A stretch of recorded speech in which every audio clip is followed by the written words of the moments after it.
Represented by Mr. Olubenga Dada, Auntie Mami Mrs. Adenike Onojobi, Ilé-ìṣọ̀rẹ́ wọn ni Mami àti Mami ti wá, ọmọ wa tá a kọ́ tó gbẹ̀kọ́, Abídèmí, òun wà ní olè èsùn ní olè wo, nínú ọmọ yìí tẹ́ ẹ̀kọ́ tó gbẹ̀kọ́ yìí náà ni Olúwakẹ́mi, láàárọ̀ lọ́sùn lálẹ́, ìfẹ́ Olúwakẹ́mi ló ṣàwà lókun ayé ẹ̀, ó bá ṣàgbé súnmọ́ Olúwakẹ́mi. Oníṣòrí inú owó tí mo fẹ́ gbọ́gbọ́, òun bẹ lára rẹ̀. Ìgboro kan ní, ó bá ẹlẹ́wà lúrọ́ ní, mo fẹ́ bá ẹja rọ́, mo fẹ́ bá ẹja lẹ́. Ìwọ ni mo fẹ́ bá jírí, lójoojúmọ́ ayé mi. Nígbà tó bá ti sọ bẹ́ẹ̀, ọmọ yẹn Olúwakẹ́mi tẹ̀ ká tó bẹ̀ kọ́. Ó wá sọ fún oníṣòrí o. Bàbá tó bí mi lọ́mọ Elder Olúrótìmí Adétipẹ́, represented by Mr. Tèmítáyọ̀ Adétipẹ́. Ó nílé Ifẹ̀ lọ ti wá o, mo sì gbúdọ̀ ṣe kí ni, o gbúdọ̀ tẹ̀lé mi délé. Àwọn wà ní ilé Ifẹ̀ lónìí báyìí.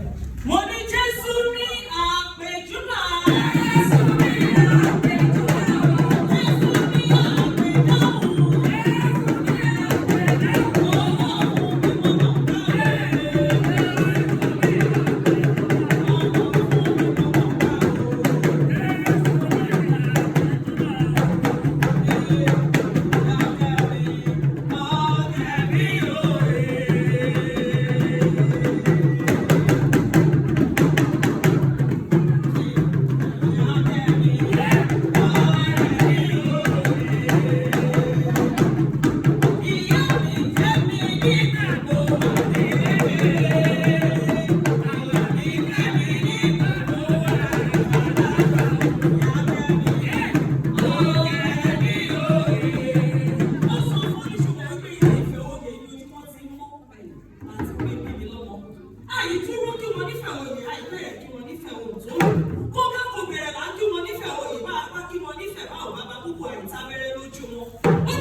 Níbi tó ti gbé tán náà fìtílà tọ̀sán tòru, níbẹ̀ làwọn bàbá tòun ti gbé owó ẹ̀ lọ.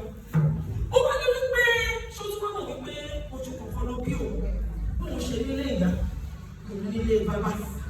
Àti màmá òun late Mrs. Bọ́ládalé Doris Adétipẹ́. Ó láti ìlú Oǹdó ni wọ́n mi ti wá.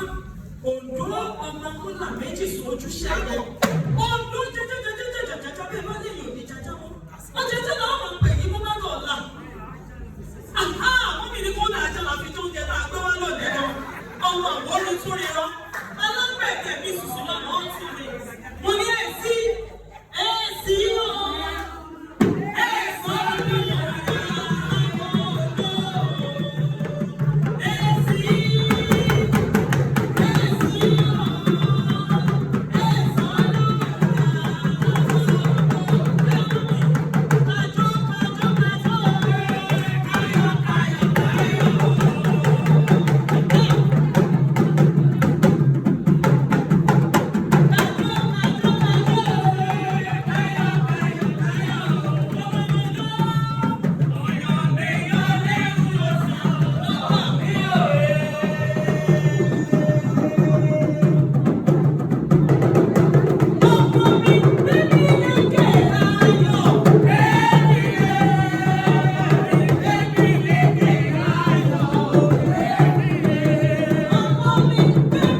ṣe kẹ́lẹ́kẹ́lẹ́ lọ nítorí ẹ̀ ni mo ṣe wá tẹ̀bí tara àti gbogbo ẹrù ìdáná tẹ̀ ẹ̀kọ́ fún wa ẹ̀yẹ bíbí ńlá wa tẹ̀bí tara ìjọba ojúṣe rẹ̀ kọ́ lè mọ̀ ní ẹ̀bùn ọmọ mi lára káàdì ìjọ́nà ibi agbábọ̀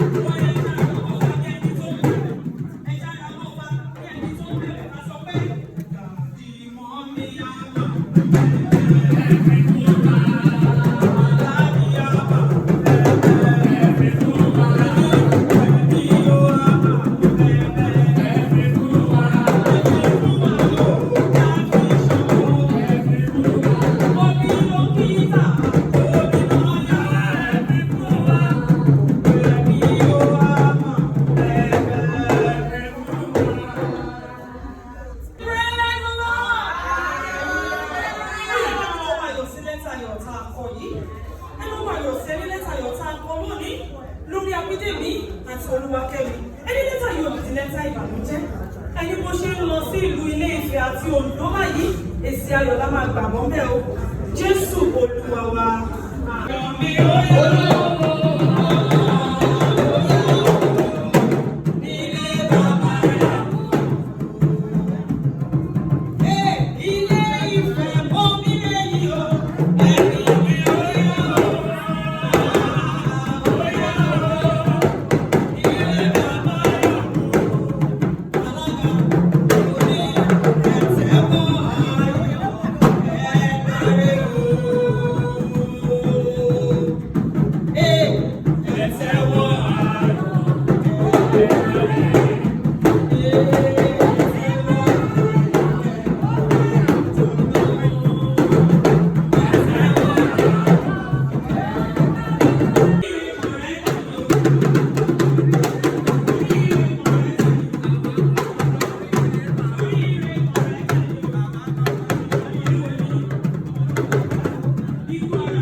ẹ wo ìyàwó wa tó beautiful Olúwakẹ́mi dancing àwọn ọ̀rẹ́ ẹ̀ wò wọ́n náà bó ṣe ń hype beautiful.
Okay. Kí ló ń ṣe? What did you do now? Ó gbéyàwó ní. Okay. Kí là ń ṣe?